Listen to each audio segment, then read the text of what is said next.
তো মেহমানদের জন্য আমি কি রান্না করলাম, আমরা কেমন আড্ডা দিলাম, কেমন মজা হলো, সব কিছুই শেয়ার করি।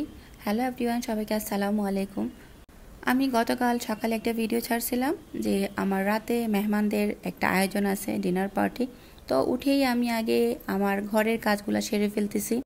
সময়ের কাজ সময়ে করে ফেললেই আমার কাছে মনে হয় যে কাজ কম মনে হয়, আর আমি সবসময় সময়ের কাজ সময় করে ফেলি। তো ঘুম থেকে ওঠার পর চা নাস্তা করে বিছনা গোছাই, তারপরে অনেক ডাস্ট থাকে, ডাস্টগুলো পরিষ্কার করে নিলাম, নিজের পছন্দের গাছগুলোকে স্প্রে করে নিলাম। তারপরে আমার ছেলের রুমটা গুছগাছ করে এখানে ভেজিটেবল চলে আসছে, বাজার চলে আসছে, এগুলো গুছাইতে লেগে গেছি। এখন আমি আস্তে আস্তে বাজার গুছাই ফেলবো। কি রান্না করব অবশ্যই আমি তেমন চিন্তা করে রাখি নাই, আমি কিন্তু হুটহাট কিছু একটা করি। তো এখানে ভেজিটেবল আনাইছি, আমার মাথায় চিন্তা আছে যে আমি 2 ধরনের ভেজিটেবল করব। তো এখানে ভেন্ডিও কেটে রেডি করে ফেলছি, এখানে বরবটি, গাজর। তো এখন আমি চিকেনগুলোও একটু ম্যারিনেট করে রেখে দিছি। এদিকে আমি সবজিগুলোও ভেজে ফেলতেছি। বরবটিটা কিন্তু অনেক টেস্ট হয়েছিল, সবাই খাওয়ার পরে বলছে। তারপরে রান্না বাড়া শেষ, সারাদিন আমি অনেক কাজ করছি। এখন রাতের বেলা মেহমান আসার আগে আমি আর আমার ভাগ্নি মিলে আমরা আগে টেবিল রেডি করে ফেলছি। এদিকে আমার লাইটটা একটু ভিডিও করে নিলাম। তারপর যেহেতু অনেক বেশি গরম পড়ছে, তো এই গরমে আসলে হালকা পাতলা রান্না করাটাই ভালো ছিল। তাও আমি হালকা পাতলাই করছি, কিন্তু ওরা বলছে ভারী হয়ে গেছে অনেক।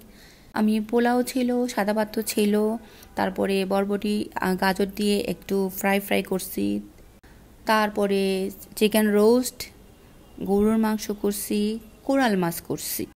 তো আমি এখন টেবিল রেডি করে ফেলতেছি, কারণ মেহমানরা আসার পরে আমরা অনেকক্ষণ আড্ডা দিছি, ওদেরকে ওয়েলকাম ড্রিঙ্কস দিলাম। আমি অবশ্যই ওদের জন্য কোনো ভারী নাস্তার আয়োজন করি নাই, কারণ ওরা লেট করে আসছে। আমি বললাম যে পরে খাওয়া যাবে না, তাই কোনো নাস্তার আয়োজন করি নাই, কারণ আমি কষ্ট করে রান্না করছি। আমি চাই ওরা সবাই পেট ভরে খাক। কিন্তু দুঃখের বিষয় হলো ওরা সবাই কম খাদুক, ওরা খেতে পারে না।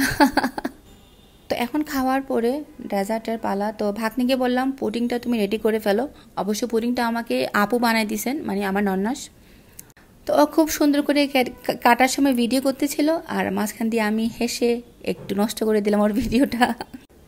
তো ওনাদেরও যাবার সময় হয়ে গেছে, তাড়াহুড়া করতেছেন, যেহেতু ভাইয়া রেস্টুরেন্টে কাজ, ওনার যেতে হবে, হিসাব নিকাশ ক্লোজের ব্যাপার আছে। তো এইদিকে ভাগ্নি আমাকে হেল্প করলো টেবিলে। আর এটা হলো একটা ছানার মিষ্টি টাইপের, অনেক মতো ছিল, এটা হোম রেসিপির। তো এখন এদিকে আবার ওনারা একটু ভিডিও নিয়ে ব্যস্ত। ভাইয়া ভাবিকে নিয়ে ভিডিও করতেছিল, আর আপুকে বলতেছিল কি ছবি তুলে দাও। আমি আসার পরে আমাকে বললো যে একটু ভিডিও করতে, ছবি তুলে দাও। হ্যাঁ, আমিও দিলাম। তারপরে আমাদের বিল্লু পার্টিদের খাবার পালা। অবশ্য আপুরাও চলে আসছেন, আমি আমার নন্নাসদেরকেও দাওয়াত দিছিলাম।